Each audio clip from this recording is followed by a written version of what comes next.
পানি নিয়ে রাসিফের দিকে ফ্যাল ফ্যাল করে তাকিয়ে আছে। রাসিফ শুধু বলল, কি হয়েছে? অমনি ইয়াশা রাসিফকে জড়িয়ে ধরে কান্না শুরু করে দেয়। সে কি কান্না! রাসিফ বুঝতে পারলো ইয়াশা কোনো কিছুতে ভয় পেয়েছে হয়তো। ইয়াশাকে জড়িয়ে ধরা অবস্থায় রাসিফ দরজা লক করলো, বিছানার কাছে এসে ব্যাগটা রাখলো আর বারবার ইয়াশাকে কান্না থামাতে বলল। কিন্তু কে শুনে কার কথা? ইয়াশা একদম কান্না করেই যাচ্ছে। কিছুক্ষণ পর, কি হয়েছে বলতো? আপনি এত দেরি করে আসলেন কেন? কই দেরি করলাম, মাত্র 8:15 বাজে।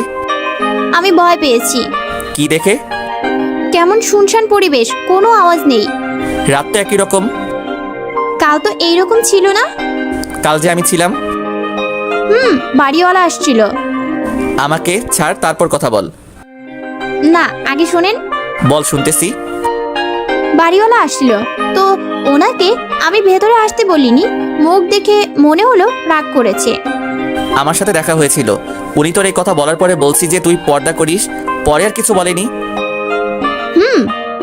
এই আমি এগুলো চেঞ্জ করি, একটু দাঁড়া। না, পরে, আগে আমার ভালো লাগা শুরু করুক, তারপর ছাড়বো। ফোন নে, বাড়িতে কথা বল, ভালো লাগবে। আমি বলছি না এভাবে থাকবো, এত কথা বলেন কেন? সরি, অনেকটা উচ্চ স্বরে বলেছি। ইয়াশা রাসিফকে ছেড়ে দিল। রাসিফ পোশাক চেঞ্জ করে নিল, তারপর ইয়াশা রাসিফকে খাবার দিল, নিজেও খেয়ে নিল। তবে অবাক করা বিষয় হলো ইয়াশা কথা বলছে না। রাসিফ যা বলছে ইয়াশা তাই করছে, কিন্তু চুপ থেকে। বিছানায় ঘুমানোর সময়ও একই অবস্থা। রাসিফ শুয়ে ফোন ইউজ করছিল আর ইয়াশা অন্যদিকে ঘুরে শুয়েছিল। ইয়াশার চোখ মুখে মন খারাপের ছাপ স্পষ্ট বোঝা যাচ্ছে। রাসিফ ইয়াশার দিকে তেমন একটা খেয়াল করেনি। হঠাৎ রাসিফ ফোনের দিক থেকে দৃষ্টি সরিয়ে ইয়াশার দিকে তাকালো। রাসিফ 2 বার ডাকলো, ইয়াশা কোনো সাড়া দেয়নি। রাসিফ ভাবলো হয়তো ঘুমিয়ে পড়েছে। রাসিফের মন তাতেও সায় দিল না। এবার সে ওপাশ ডিঙিয়ে ইয়াশার চোখ দেখার চেষ্টা করলো, আর রাসিফ যা দেখলো সেটা দেখার জন্য একদমই প্রস্তুত ছিল না। রাসিফ দেখলো ইয়াশার চোখ বেয়ে টপ টপ পানি পড়ছে, বালিশও কিছুটা ভিজে গেছে। রাসিফ বলল, এই কি হয়েছে? কিছু না, আপনি ফোন টিপেন। রাসিফের বুঝতে সমস্যা হলো না যে ইয়াশা অনেক রাগ করেছে আর মন খারাপও। রাসিফ কি করবে, কি বলবে, কিছুই বুঝতে পারছে না। না বুঝলে যা হয় আর কি। রাসিফ ইয়াশাকে তার দিকে নিয়ে জড়িয়ে ধরে বলল, সরি, আমি খেয়াল করিনি। লাগবে না, আপনি আপনার মতো থাকেন। কান্না করতেছিস কেন এভাবে? বললাম তো, শুনতে হবে না। আচ্ছা, শুনবো না। টম এন্ড জেরি দেখবি? না, দেখবো না। আমার ভুল হয়েছে, সরি। না, ভুল হয়নি। আপনাকে জড়িয়ে ধরলে আপনি বিরক্ত হন, আবার মোবাইলকে বেশি গুরুত্ব দেন। ছাড়েন আমাকে। আপনাকে রান্না করে দিব, যা বলবেন তাই করব। আপনার কোনো দায়িত্ব নেই, আমার দিকে খেয়াল রাখতে হবে না আপনার। বললাম তো সরি। জোর করে কিছু বলতে হবে না। সেই ছোট যেমন ছিলি এখনো তেমনই আছিস। কিচ্ছু দেখতে হবে না আপনাকে। আইসক্রিম খাবি? না। চল বাইরে হাঁটি। এই ঠান্ডায় বাইরে যাব না। ভালো লাগবে, চল।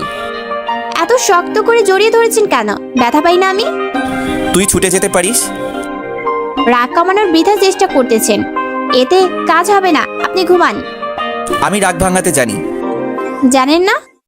তোর মনে আছে ছোটবেলায় কান্না করতে করতে তোর নাক থেকে ইয়ে বের হয়েছিল? আমি কিন্তু মুছে দিয়েছিলাম। ইয়াশা মিটমিটি হাসছে, তবে তা বন্ধ করার আপ্রাণ চেষ্টা করেই যাচ্ছে। প্রতিদিন স্কুলে যাওয়ার আগে আমার কাছে এসে টাকা নিয়ে যাইতি। মনে আছে। একদিন টাকা দেইনি বলে সেই সময় আমার সাথে রাগ দেখিয়েছিলি। এটাও মনে আছে। আমি তখন কি করেছিলাম? আমার কপালে গালে চুমুকে 100 টাকা দিয়েছিলেন। এইরকমই কিছু করব। এই ঠান্ডায় বাইরে হাঁটবো, চল। শোনেন, টাকা যখন নিয়েছিলাম তখন আমি আপনাকে তুমি করে বলতাম। এখন তুই চেঞ্জ করেছিস, আমি কিছু বলিনি। বড় হয়েছি তাই তো বলি। এখন কি আবার চেঞ্জ করতে পারি? না, আপনিটাই ভালো লাগে। আমার আপনি বলতে ভালো লাগে। আচ্ছা, তুমি করেই বলিস। এখন ওঠ, শীতের কাপড় পরে না। ওখানে রাখা আছে, তুমি এনে পরিয়ে দাও। দুজন উঠেই শীতের পোশাক গায়ে দিয়ে রওনা হলো। বাসার বাইরে এসে ইয়াশা বলল, সেই যে রুমে উঠেছিলাম আর এখন বাইরে আসলাম। মাস্কটা পরে নে। না, হতেই থাক। আরে ঠান্ডা নাকের ভেতর দিয়ে ঢুকবে। আচ্ছা, দিচ্ছি। দুজন হাঁটতে থাকে রাস্তার এক পাশ দিয়ে। ইয়াশার চোখে শহরের পরিবেশে নতুন কিছু ধরাতে। সেগুলো জানার জন্য রাসিফকে প্রশ্ন করে। রাসিফ হেসে হেসে সেগুলোর উত্তর করে। ভাইয়া, বল। তুমি না বললা আইসক্রিম কিনে দিবা?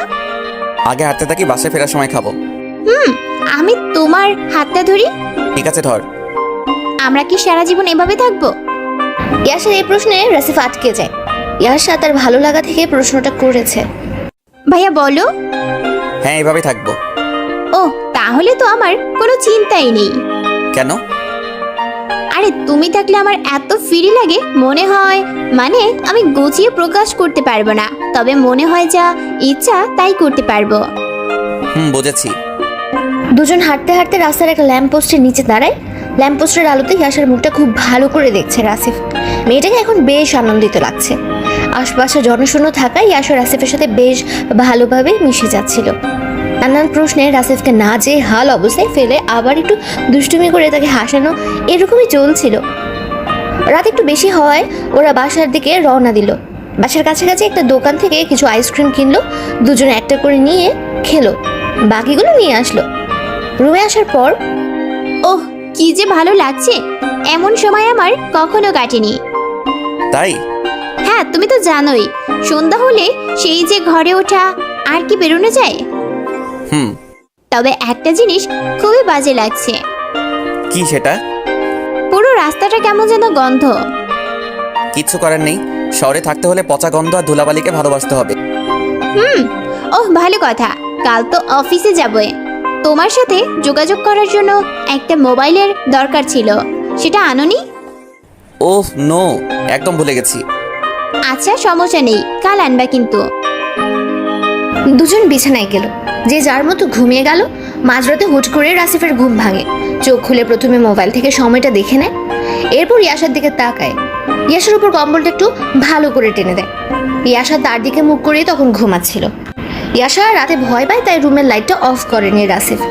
রাসিফ এবার ইয়াসার দিকে এক দৃষ্টিতে তাকানো শুরু করলো, কারণ ইয়াসাকে দেখতে তখন একদম ঘুমন্ত পরীর মতো লাগছে। ইয়াসার সেই ঘুমন্ত মুখটা দেখে রাসিফ নিজের হাত আর কন্ট্রোল করে রাখতে পারলো না। তার হাত আপনা আপনি চলে গেল ইয়াসার গালে। ডান হাতটা ইয়াসার গালে রাখলো। উষ্ণ একটা অনুভূতি হলো রাসিফের। এরপর রাসিফ সেই দিনের মতো ইয়াসার পুরো মুখমণ্ডলটা দেখতে থাকলো, আর পূর্বের মতো সেই ঠোঁটে রাসিফের চোখ আটকে গেল। রাসিফ নিজের অজান্তে তার হাতের বুড়ো আঙ্গুল দিয়ে ইয়াসার ঠোঁট বোলাতে থাকে, আর বাকি 4টা আঙ্গুল ইয়াসার গালের উপর। রাসিফের ভালো লাগা শুরু হলে সে মিটমিট করে হাসতে থাকে। আর হঠাৎ ইয়াসা চোখ খুলে বলল, ভাইয়া, তোমার ঘুম পাচ্ছে না বুঝি? রাসিফের শ্বাস প্রশ্বাস বন্ধ হওয়ার অবস্থা। গালের উপর রাখা হাতটা নড়ছেও না, বুড়ো আঙ্গুলটা সেই ঠোঁটের একপাশে আটকে আছে। কথা বলছো না কেন? খারাপ লাগছে তোমার? না না, এমনি। রাসিফ হাতটা সরিয়ে নিল আর বেশ ভয়ও পেয়েছে। হাত সরিয়ে নিলে কেন? একটা মশা বসেছিল। মেরেছো? না, তোর ঘুম ভেঙে যাবে তাই শুধু সরিয়ে দিয়েছি। তুমি যখন আমার গায়ের উপর কম্বলটা ভালো করে টেনে দিলে, আমি তখন জাগনা পেয়েছি। রাসিফের সব মিথ্যে কথা পানিতে পড়লো। তুমি আমার গালে হাত রেখেছিলে একইভাবে। মানে মশা তাতে না বসে তাই রেখেছিলাম। তাহলে আমার ঠোঁট কেন স্পর্শ করেছো? কিছু না, এমনি দেখছিলাম। অনেক শুষ্ক হয়ে গেছে, তাই না? অনেকটাই। আমার গালে হাত রাখো, আমার ভালো লাগছিল। না, মশা আসুক তারপর। কোনো মশা আসেনি, তোমার ভালো লাগে তাই হাত রেখেছিলে, আমি জানি। আর আমাকে এমনি একটা বুঝ দাও, তাই না? আমি কি এখনো ছোট আছি? না, বড় হয়েছিস, এখন ঘুমাতো। তুমি যদি আগের মতো আমার গালে হাত না রাখো, আমি মাকে সব বলে দিব। তুই শুধু ভেজাল করিস। ঘুম ঘুম অবস্থায় আছি, তাই বালিশ থেকে মাথা উঠাচ্ছি না। তুমি হাত রাখবা নাকি আমি মাকে কল করব? না না, রাখছি। ইয়াসা মিষ্টি হাসলো। রাসিফ তার কাঁপতে থাকা হাতটা ইয়াসার গালের উপর রাখলো। এই তো, এখন কত ভালো লাগছে আমার। এখন আঙুল দিয়ে আমার ঠোঁটটা স্পর্শ করো। ভাইয়া, তোমার ঠোঁটটা ভালোই, কিন্তু ওই যে আজ একটা আইসক্রিম কিনলাম ওই রকম। আর তোমারটাতে গোলাপি রঙের আভা। রাসিফ এটুকু বলেই চোখ বড় বড় করে ফেললো, কারণ ইয়াসাকে সে তুমি করে বলে ফেলেছে, আর তার ঠোঁট নিয়ে উল্টাপাল্টা বলতে শুরু করেছে। ইয়াসাও বেশ অবাক, তবে সে তার চোখ মুখ দ্বারা তা প্রকাশ করছে না। সরি, আমি তোকে। বুঝতে পেরেছি, মিস্টেক হয়েছে। হয় হয়, রোমান্টিক সময়ে এমন হয়। তোকে কে বলেছে এটা রোমান্টিক সময়? এইটা আবার বলতে হয়? আমি কি বুঝি না? ঘুমা।